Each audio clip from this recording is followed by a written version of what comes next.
नमस्कार, मैं हूं अमित पालित। नमस्कार, मैं हुसैन रिजवी। और दिल्ली दंगे के मास्टरमाइंड अंसार का डॉजियर आया है और अंसार के डॉजियर में पूरी उसकी क्राइम की कुंडली सामने आ गई है। अंसार के पास से पुलिस को चाकू भी मिला है और सिर्फ चौथी क्लास तक बताया जाता है कि अंसार ने पढ़ाई की है, लेकिन उसके अंदर जो ख्वाहिश थी वो था पैसा, पावर और साथ ही पॉलिटिक्स। तो वक्त के गुजरने के साथ साथ अंसार की कुंडली जो है वो खुलकर सामने आती जा रही है।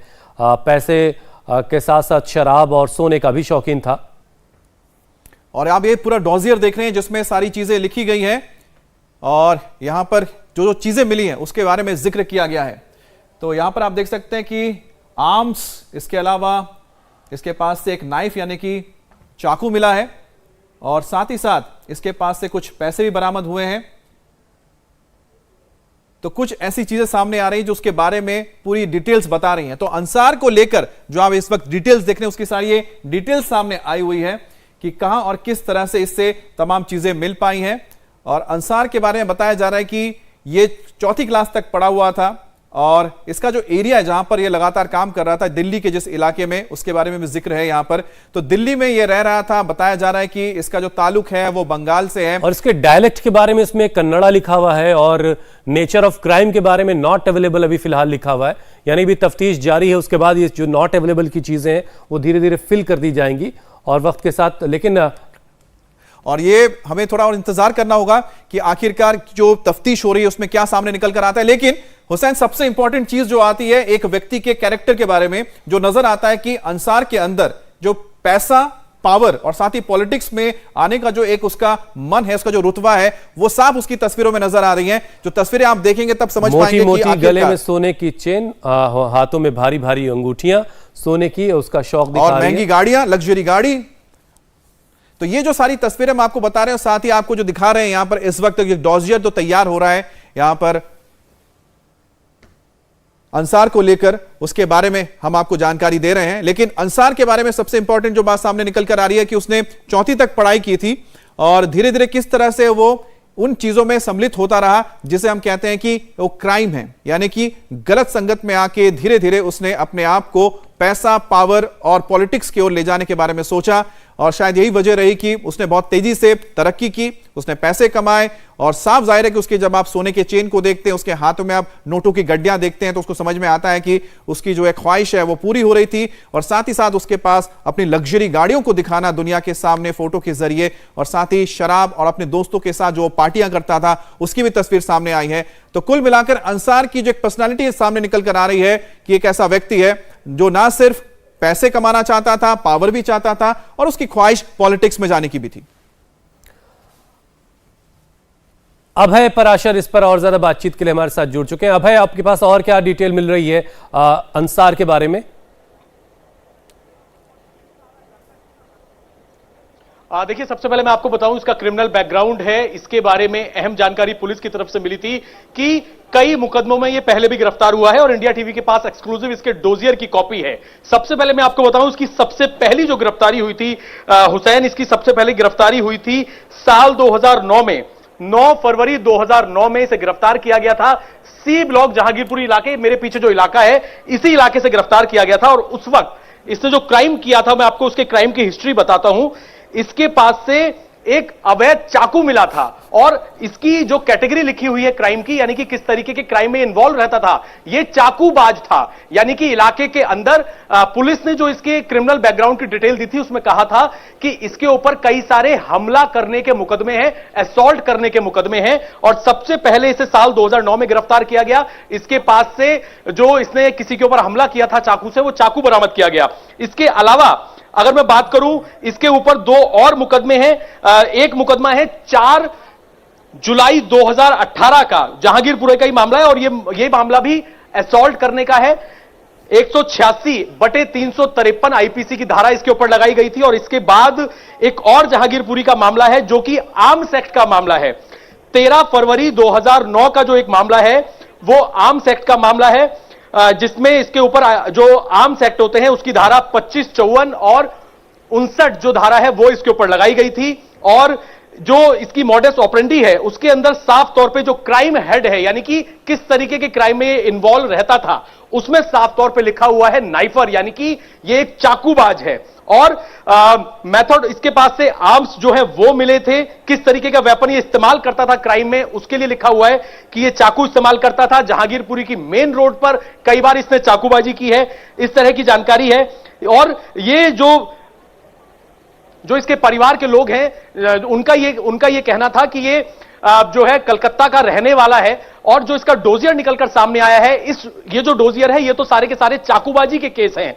लेकिन इसके अलावा अगर हम बात करें हुसैन, तो इसके ऊपर गैम्बलिंग एक्ट, जो आप तस्वीरें इंडिया टीवी दिखा रहा था लगातार, जिसमें ये आलिशान सोने की चैन पहनकर बैठा हुआ है, शराब की बोतलों एक बार फिर से हम जरा दर्शकों को बता दें कि कब कब कौन कौन से केस हुए थे, दोबारा आपके पास लौट कर आते हैं। तो आप ये देखिए, ये प्रीवियस केसेस हैं जिसमें अंसार इन्वॉल्व रहा है, वो इस वक्त आपकी स्क्रीन पर है। 2018 में उसके खिलाफ केस हुआ था 186/353 आईपीसी की धारा के तहत। 4/7/2018 को ये उसके खिलाफ एफआईआर हुई थी। जहांगीरपुरी का ही ये मामला है, पुलिस स्टेशन का, और उसमें भी अरेस्ट हुआ था और इन्वेस्टिगेशन वहां भी अभी पेंडिंग है। और 2009 में गिरफ्तारी हुई थी 25/54/59 एक्ट के तहत, इसमें भी जुडिशियल कस्टडी उसकी हुई थी और पेंडिंग उसमें भी जो इन्वेस्टिगेशन जारी है। तो कुल मिलाकर 2009, उसके बाद फिर 9 साल बाद फिर से 2018। और दिलचस्प ये भी है कि इन्वेस्टिगेशन किसी में कंप्लीट नहीं हुई है। तो ये जो आप देख रहे हैं इस वक्त तस्वीर देख रहे हैं, जो डॉजियर आप देख रहे हैं, इसमें सारी चीजें बताई गई हैं कि उसके बारे में भी दिया गया है। एक उसके फिजिकल अपीयरेंस के बारे में भी सारी चीजें दी जा गई हैं। और आप देखिए जो प्रीवियस केसेस उसके बारे में आपके स्क्रीन पर है वो प्रीवियस केसेस की डिटेल 2018 और 2009 में जो केसेस आए थे सामने। और यही आप देख रहे हैं अंसार की तस्वीर है।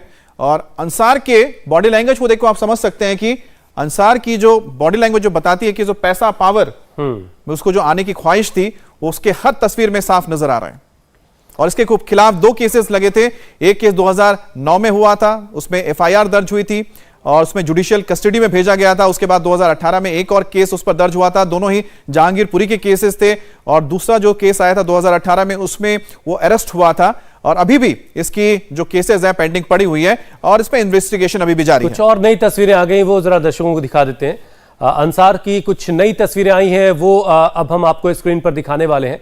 अंसार से जुड़ी लगातार अलग अलग तस्वीरें आ रही, जिसमें उसके शौक नजर आ रहे हैं कि कैसे उसको पैसे का, देखिए गन उसके हाथ में है, कहीं उसके हाथ में नोटों की गड्डी है, कहीं उसके गले में एक मोटी सी सोने की चेन दिख रही है, हाथ उंगलियों में भारी भारी अंगूठियां नजर आ रही हैं, और एक महंगी सी बाइक के साथ और कुछ लोगों के साथ। ये जो बाइक की तस्वीर है, इसकी बाइक की तस्वीर हमें फिर से अगर दिखा पाए तो आप समझ पाएंगे कि जिसका जिक्र हम कर रहे थे कि जो अंसार का जो ताल्लुक है वो बंगाल से है, क्योंकि उस गाड़ी जो बाइक के साथ वो खड़ा है, उस बाइक में वेस्ट बंगाल का यानी कि बंगाल का जो नंबर प्लेट लगा हुआ है। तो यानी कि जब वो अपने गांव में गया होगा, देखिए इसमें WB अगर लिखा होगा, आप सामने देख पा रहे हैं, बंगाल का ये है। और जिसका जिक्र हम कर रहे थे कि लगातार उसके परिवार की ओर से बताया गया इसका जो ताल्लुक है बंगाल से। तो ये जो तस्वीर है वो साफ कर देती है कि ये बंगाल में अपने, हो सकता है जो पैतृक गांव है जिसे बताया जा रहा है हल्दिया के पास है, वहां गया था, वहां की ये तस्वीर जो आप सामने इस वक्त देख रहे हैं। तो अंसार जिसका ताल्लुक जहांगीरपुरी के इस पूरी घटना से है, मूल रूप से बताया जा रहा है कि बंगाल का रहने वाला है। इसी वजह से पुलिस ने भी, दिल्ली पुलिस ने बंगाल पुलिस के साथ कांटेक्ट किया है इसके बारे में, इसके बैकग्राउंड को चेक करने के लिए। और जो ये तस्वीर साफ नजर आ रही है कि ये बंगाल में इसका ताल्लुक है, क्योंकि ये जो आप बाइक देख रहे हैं, बाइक पे आप वेस्ट बंगाल नंबर की प्लेट देख सकते हैं, नंबर प्लेट। अभय पराशर हमारे साथ लगातार बने हुए। अभय, दिल्ली पुलिस ने बंगाल पुलिस से भी इस मामले में संपर्क साधा था, वहां से क्या क्या जानकारी मिली है? देखिए, बिल्कुल दिल्ली पुलिस ने बंगाल पुलिस से इसीलिए संपर्क साधा था क्योंकि यह पता लगा है कि अंसार जो है वो बंगाल का रहने वाला है। और इसकी कई जो तस्वीरें निकलकर सामने आई हैं उससे यह पता लगता है कि किस तरीके का इसका लाइफस्टाइल था। ये इसके ऊपर 2009 से कई सारे मुकदमे, आर्म्स एक्ट के इसके ऊपर मुकदमे हैं, सरकारी काम में बाधा डालना, मारपीट करना, छेड़खानी करना, इस तरीके के मुकदमे हैं। लेकिन जो तस्वीरें हैं उसमें इसकी कई सारी लग्जरी गाड़ियां नजर आ रही हैं। पुलिस, बंगाल पुलिस से जानना चाहती है कि बंगाल में इसका बैकग्राउंड क्या है, जहां का ये रहने वाला है, क्योंकि ये कई सालों से बंगाल में ही रहता था और जब लॉकडाउन चल रहा था कोविड के टाइम भी, उस वक्त ये बंगाल में ही अपने घर पर, जो इसका वहां पर घर है, उस घर में ही ये मौजूद था। तो वहां पर क्या इसकी किस तरह की क्रिमिनल एक्टिविटी है, कितनी इसकी प्रॉपर्टी है, जिन लग्जरी गाड़ियों के साथ इसकी फोटो निकलकर सामने आई हैं, क्या वो गाड़ियां इसी की हैं, क्योंकि बड़ी बड़ी सोने की चैनों के साथ इसने फोटो जो है वो डाली हुई हैं सोशल साइट्स पर। तो बंगाल पुलिस से यह जानना चाहती है कि बंगाल के अंदर वहां के थानों में क्या इसका कोई क्रिमिनल बैकग्राउंड है, क्योंकि जब यहां पर इसकी गिरफ्तारी की गई, जब इसका क्रिमिनल बैकग्राउंड खंगाला गया, तो उसमें तो यह साफ हो गया कि यह आज का नहीं बल्कि 2009 से अपराधी है और चौथी क्लास तक यह पढ़ा हुआ है। और साल 2009 में सबसे पहले इसके ऊपर चाकूबाजी का एक मुकदमा दर्ज हुआ। उसके बाद साल 2018 में दोबारा से हमला करने का और साथ ही सरकारी काम में बाधा डालने का मुकदमा दर्ज हुआ, एक छेड़खानी का मुकदमा इसके ऊपर दर्ज हुआ। और बड़ी बात यह, जो इसने पिछले कुछ समय में क्रिमिनल एक्टिविटी में इन्वॉल्व होते हुए जो इसने पैसे कमाए, उसके बारे में अभी तक ये जानकारी मिली है कि ये बड़ा सट्टे का रैकेट चलाता था, यानी कि इलाकों के अंदर गैम्बलिंग का एक बड़ा नाम ये बन गया था। इस इलाके के अंदर अगर मैं आपको बताऊं, इसके बारे में ये भी तो संरक्षण कहां से मिल रहा था? अब इसको संरक्षण किसका है? उसमें भी इसने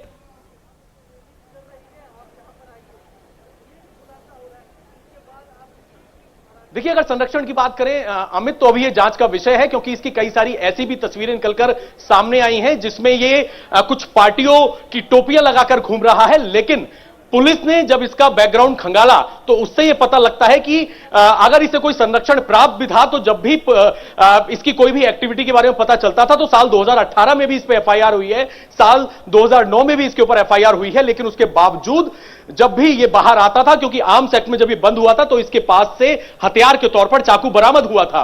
सी ब्लॉक के इलाके का ही ये रहने वाला है। लेकिन इलाके के लोगों की अगर बात करें, जो शुरुआत में हमने कुछ लोगों से बात की थी, उनका यह कहना था कि इसका इस इलाके के अंदर काफी ज्यादा प्रभाव है। और क्योंकि ये यहां पर ना केवल, लेकिन अपने आप में ये बहुत बड़ी बात है कि एक व्यक्ति जिसने पूरे इलाके में अपना दबदबा कायम किया हो, लेकिन जरूर ये होगा कि पुलिस को इसकी भनक जरूर रही होगी। अगर भनक रही तो क्यों इसको अब तक खुला छोड़ के रखा गया? इसके पीछे किसका संरक्षण है? क्या कोई पॉलिटिकल इसकी कोई लिंकेज भी है? ये सब सारी चीजें जो धीरे धीरे सामने आ रही है। लेकिन एक बात बिल्कुल क्लियर है कि जो अंसार है उसे पैसा, पावर और साथ ही पॉलिटिक्स का जबरदस्त नशा है। दिल्ली दंगे का मास्टरमाइंड अंसार की क्राइम कुंडली खुल रही है। यही अंसार 24 घंटे पहले तक ओवैसी को बेकसूर लग रहा था। क्या ओवैसी साहब ये तस्वीर देखेंगे? हाथ में चाकू और बंदूक लेकर जो अंसार नजर आ रहा है वो कैसे अपराधी नहीं है, ये ओवैसी साहब ही बता सकते हैं। वन साइडेड अरेस्ट किए जा रहे हैं मुसलमानों की। मैं ये चार्ज लगा रहा हूं दिल्ली सरकार के ऊपर, मोदी सरकार के ऊपर, दिल्ली के पथरमबाजी के ऊपर। आपने 14 मुसलमानों को गिरफ्तार कर लिया, वो उसमें से कई जुवेनाइल है। क्या कर रहे हैं भाई आप? 14 के 14 को पकड़ लिया। और एक लड़का है अंसार, उसका वीडियो है। क्या कमिश्नर पुलिस नहीं देखते? क्या अमित शाह नहीं देखते? क्या इंटेलिजेंस नहीं देखता? वो अंसार को मैंने क्यों बनाए? वो अंसार तो उस प्रोसेशन में एक लड़का था जिसके हाथ में इतना बड़ा तलवार थी। उसको समझा रहा है कि बेटा ऐसा काम नहीं करना, हम यहां पर मिलकर रहते, भारत हमारा वतन है। उसको मैंने क्यों बनाते? वन साइडेड कार्रवाई हो रही है। अब मैं शुरू से कह रहा हूं कि वायलेंस उसी वक्त होता है, कम्युनल वायलेंस, जब सरकार चाहती है। जब सरकार नहीं चाहती, कम्युनल वायलेंस नहीं होता। तो यहां पर भी सरकार चाहती थी कि वायलेंस हो, आपने वायलेंस होने दिया। आपकी नाक के नीचे तलवारें निकल रहे हैं, गाने बज रहे हैं, प्रोवोकेटिव गाने। तो ये सब चीजें, इसकी पूरी जिम्मेदारी मोदी सरकार पर आ जाती है। और जो दिल्ली का मुख्यमंत्री है वो तो मुसलमानों को ब्लेम कर दिया। अब उनको शर्म नहीं आती इस तरह का बयान देने के मुसलमानों ने पत्थर फेंके। चुनाव जब आते तो आप सबके वोट लेते, और जब ये मामला आया तो आप दिखाते अपना असली चेहरा। तो दिल्ली की जनता को यह भी देखना है मुख्यमंत्री का, दिल्ली के मुख्यमंत्री का ये दोहरा चेहरा। इंडिया टीवी हर वक्त हर जगह डाउनलोड करने के लिए सर्च करें India TV news Google play store या ऐप स्टोर पर।